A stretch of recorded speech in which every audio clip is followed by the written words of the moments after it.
King Charles is about to address the entire British nation on television, and the timing of this announcement tells you everything you need to know about just how deep the crisis inside the royal family actually runs right now. This is not a routine speech. This is not a casual message from a monarch who feels comfortable and confident on his throne. This is a carefully calculated move by a palace that is desperately trying to hold itself together while the walls are quietly crumbling from the inside. And before this video is over, I am going to break down exactly what is happening, why this speech matters, what it cannot possibly fix, and what the royal family is still refusing to tell you. Stay with me, because this one is important.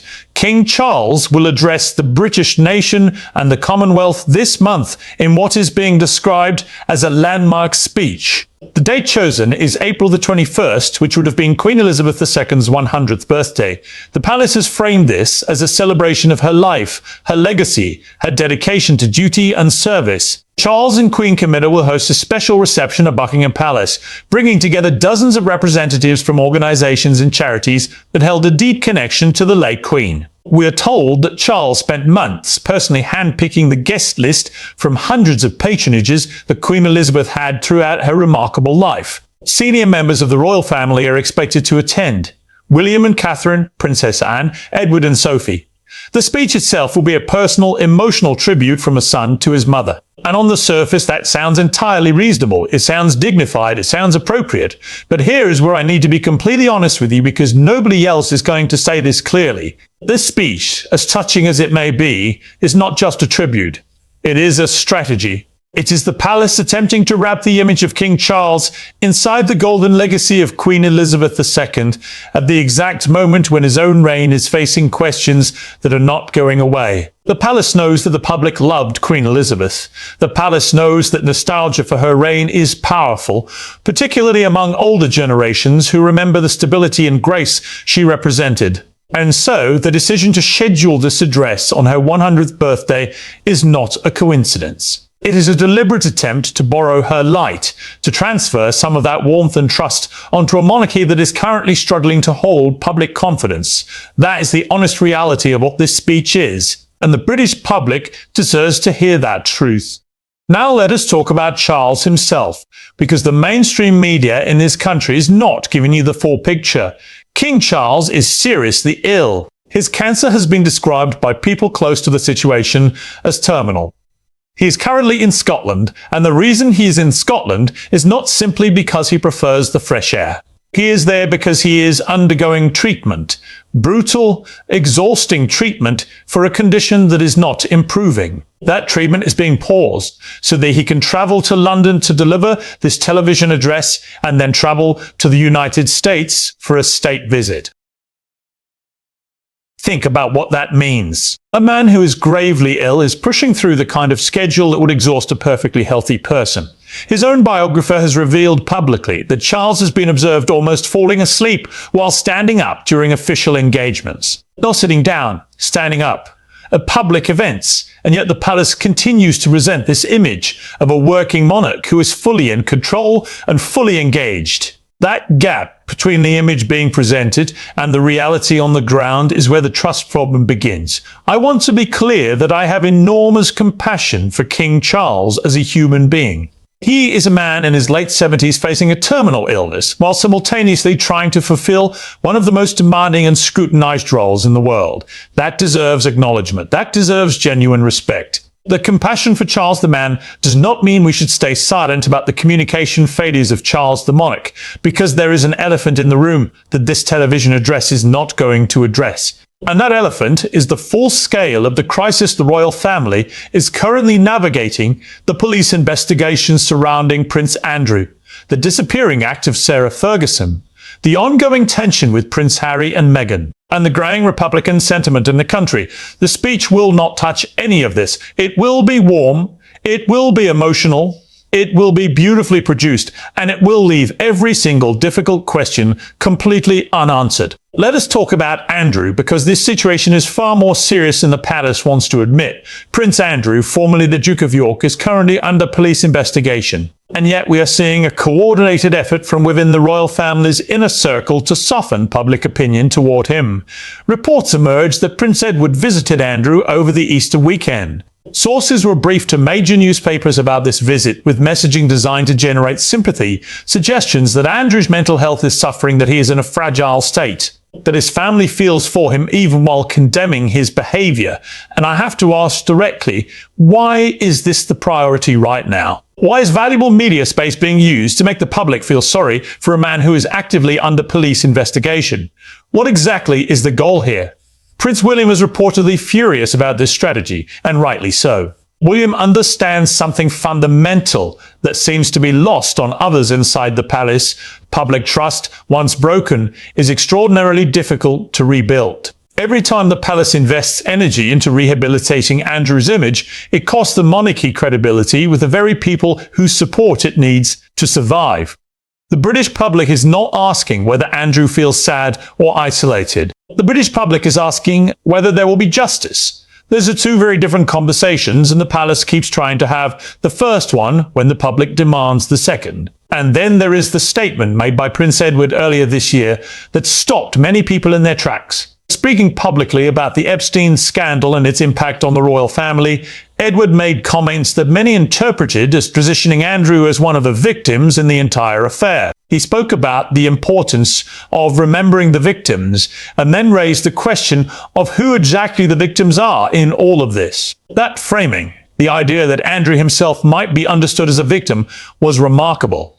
It revealed the internal logic of a family that has convinced itself that Andrew was naive and exploited rather than complicit. Whether or not you agree with that assessment, what it tells you is that the palace's internal narrative about Andrew is completely disconnected from how the broader public views the situation. And that disconnect is dangerous for the long-term health of the institution. Meanwhile, Sarah Ferguson, the former Duchess of York and Andrew's ex-wife, has been invisible since December of last year, when she was last seen publicly at a family christening in London. Reports paint a picture of a woman who is completely untethered from normal life. She's apparently been moving between the homes of wealthy friends across multiple countries, cycling through 3 separate mobile phones, because she believes she may be under surveillance, refusing to settle in one place, and described by those who have seen her as disheveled and emotionally low. Friends say she is worried, nervy, and deeply anxious. She reportedly complains frequently about financial difficulties, though those who know her well suggest the level of hardship she describes may not match the reality of her situation. She has apparently passed through multiple countries, staying at what is described as a castle-like property with assistance from European connections. Nobody in the royal family's official orbit is addressing this publicly. Nobody is explaining what is happening with her. Nobody is answering the most obvious and serious question of all. Is she cooperating with the ongoing police investigation? That question sits unanswered, and the silence around it is deafening. Now zoom out for a moment and look at the broader picture. You have a king who is terminally ill and whose condition is being managed carefully to allow him to make public appearances. You have his brother under active police investigation.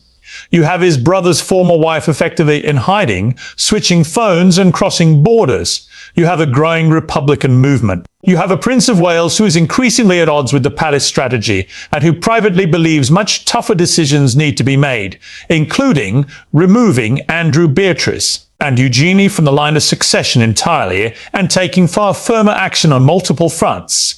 And into all of this, the palace announces a television speech celebrating Queen Elizabeth II's 100th birthday. Can you see why some people feel that this is not enough? Can you understand why, for a growing number of people, the gap between the palace's public communications and the actual reality of the situation has become simply too wide to ignore?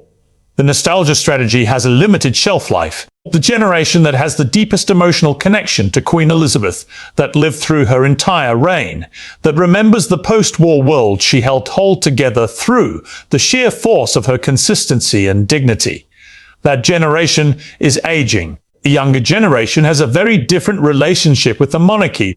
They're not hostile to it necessarily, but they are indifferent in a way that is perhaps more dangerous than outright hostility. Because indifference does not fight for institutions. Indifference simply lets things fade away. And when they look at the monarchy through fresh eyes, what they see is not the golden legacy of a beloved queen. What they see is a family embroiled in scandal, a king whose health is failing, a palace that communicates in riddles and carefully managed silences, and an institution that seems more concerned with managing its own image than with earning genuine public trust. The great irony of this moment is that the one person within the royal family who seems to genuinely understand all of this, who reads the public mood accurately, who grasps the severity of what is at stake, is Prince William. And William is not the king. He is watching, advising, pushing back, and being ignored on too many of the decisions that matter most. He wanted tougher action on Andrew from the very beginning. He has advocated for clearer boundaries around who represents the institution publicly and who does not.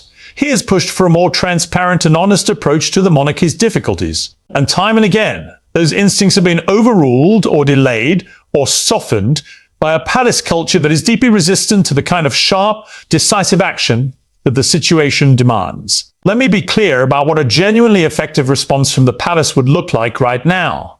It would involve Charles addressing the nation not only about Queen Elizabeth, but about the state of the monarchy, honestly. It would involve a clear and definitive statement about Andrew, not one designed to generate sympathy, but one that draws an absolute line and makes the public understand that the institution is taking accountability seriously. It would involve transparency about the king's health that goes beyond carefully managed appearances, not because the public is entitled to every medical detail, but because the current strategy of pretending everything is manageable is fooling nobody and is actively undermining trust. It would involve William being given a far more prominent and empowered role in shaping the institution's direction right now, rather than being left to push against decisions from the outside. The speech on April the 21st will be watched by millions. It will generate significant coverage. It will produce emotional moments, and those moments will be genuine. Charles's love for his mother was real. His grief is real. His desire to honor her legacy is sincere.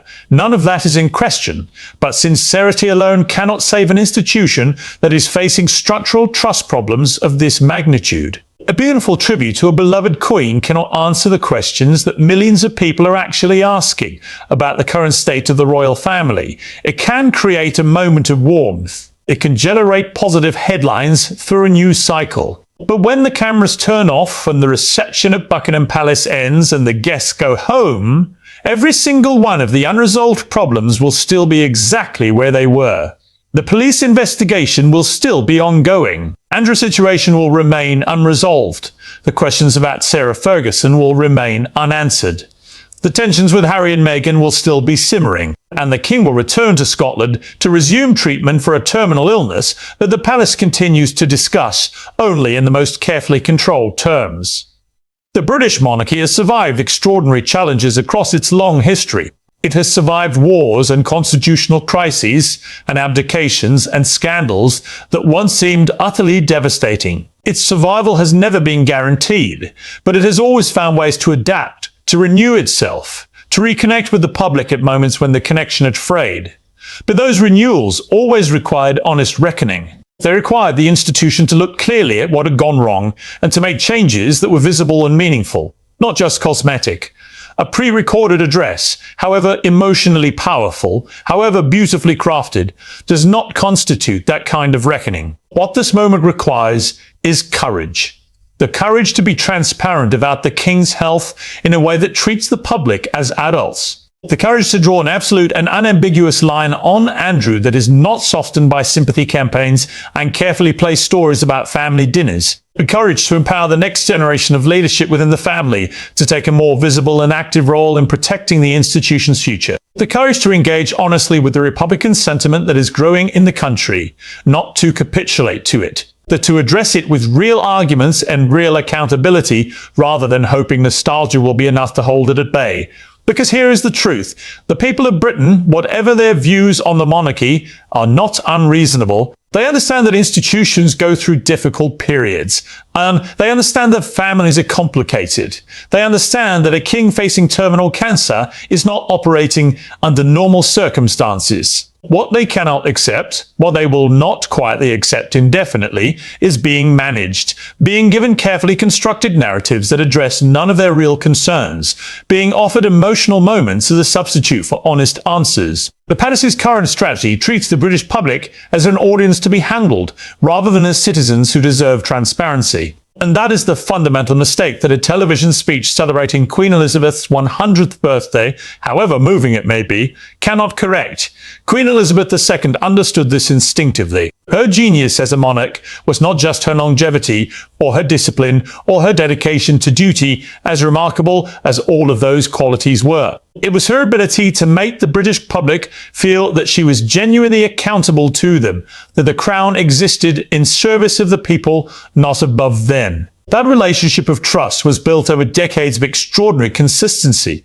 It cannot be borrowed for a broadcast. It cannot be invoked simply by scheduling a speech on a significant anniversary. It has to be earned, continuously, through actions and decisions and the kind of honesty that is genuinely uncomfortable sometimes, but ultimately the only foundation on which lasting trust can be built. King Charles has the opportunity in this speech to begin something real, to use the platform of his mother's centenary not just to celebrate her, but to recommit visibly, specifically, credibly, to the values she embodied: transparency, accountability, service that is genuine and not performative.